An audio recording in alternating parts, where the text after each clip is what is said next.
Bank clerk discriminates against black boy, then finds out his mother runs the company. The bank lobby hummed with the usual rhythm of a busy Tuesday morning. Customers shuffled through the line, their voices blending into a low murmur. At the counter, Marcus, a 16-year-old black boy with a worn backpack slung over one shoulder, stood clutching a crumpled withdrawal slip. His sneakers squeaked faintly on the polished marble floor as he shifted his weight, waiting for the clerk to acknowledge him. His eyes, bright with youthful determination, scanned the room nervously. He needed the money $200 from his Savingstow cover, his little sister's school supplies. His mother had trusted him to handle it, a small but significant responsibility that made his chest swell with pride. Behind the counter, Gerald, a middle-aged clerk with thinning hair and a starched shirt, barely glanced up from his computer.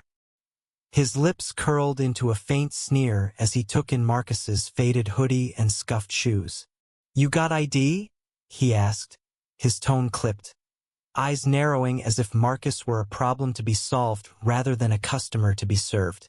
Marcus nodded, fumbling in his backpack for his school ID and the bank card his mother had given him. He slid them across the counter, his fingers trembling slightly. Gerald snorted, barely touching the ID. "This doesn't look right," he said loudly, drawing the attention of a few nearby customers. "You sure this is yours?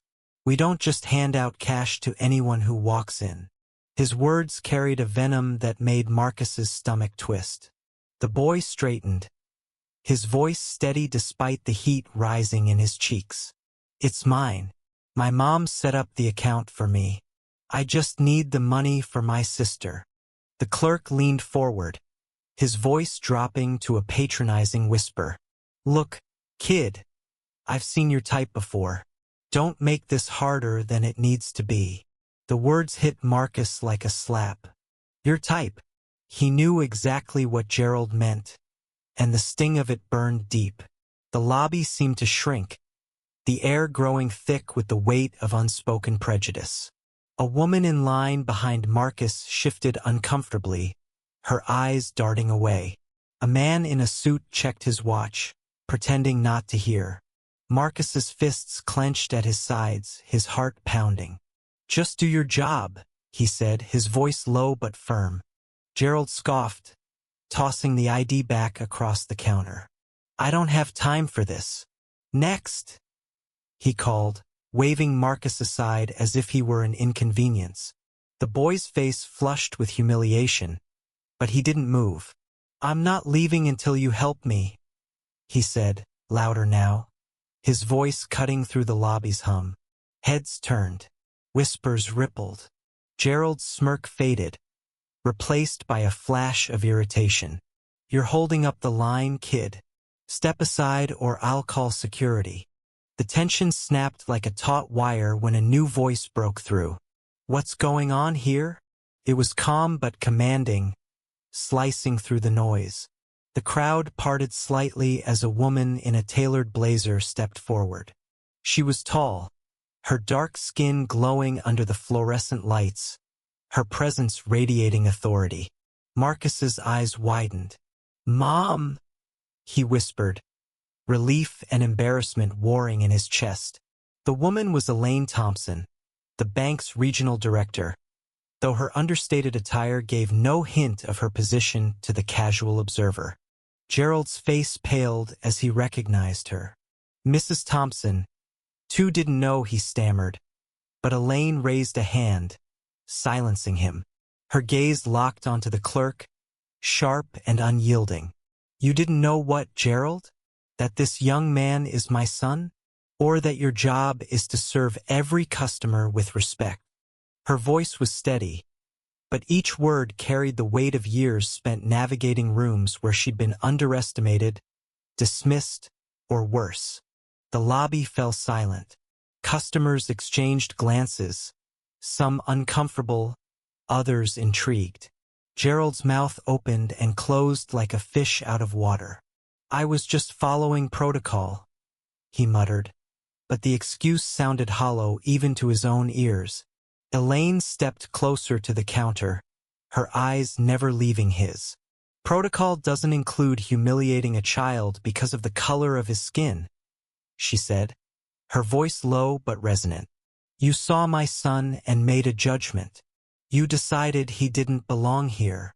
Marcus stood frozen, his anger giving way to a quieter pain.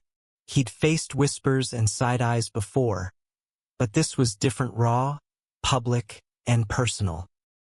He wanted to disappear, but his mother's presence anchored him. Elaine turned to him, her expression softening. Marcus, I'm proud of you for standing your ground. Go wait by the door. I'll handle this. As Marcus stepped back, a new figure emerged from the crowed-in older black woman, her hair streaked with gray, clutching a worn purse. She'd been watching silently, her face etched with a mix of sorrow and resolve. Excuse me, she said, her voice trembling but clear. I've been banking here for 20 years, and I've seen this before. Not just with this boy, but with others. With me. The crowd stirred, her words striking a nerve. You think we don't notice? The way you rush us through, the way you question our accounts like we're thieves? It's not right. Her name was Mrs. Carter, a retired schoolteacher who'd never spoken up in the bank before. Her unexpected voice shifted the room's energy, amplifying the weight of Marcus's experience. Customers nodded, some murmuring agreement. Gerald's face burned red, his authority crumbling under the collective gaze. Elaine turned to Mrs. Carter, gratitude flashing in her eyes. Thank you for speaking up, she said. It takes courage to call out what's wrong. Turning back to Gerald, Elaine's tone hardened. You'll be hearing from HR. This bank has no place for prejudice. She glanced at the other staff, who stood wide-eyed behind the counter. And let this be a lesson to everyone here. We serve people, not stereotypes. Gerald nodded mutely, his career hanging by a thread. Elaine walked Marcus out of the bank, her arm around his shoulders. Outside, the city buzzed with life, oblivious to the drama inside. I'm sorry you had to go through that, she said, her voice thick with emotion. But you handled it with strength. I'm so proud. Marcus nodded, his throat tight. I just wanted to help Nia, he said, referring to his sister. Elaine smiled, pulling him close. You did more than that. You showed everyone in there what it means to stand tall. The incident rippled beyond the bank.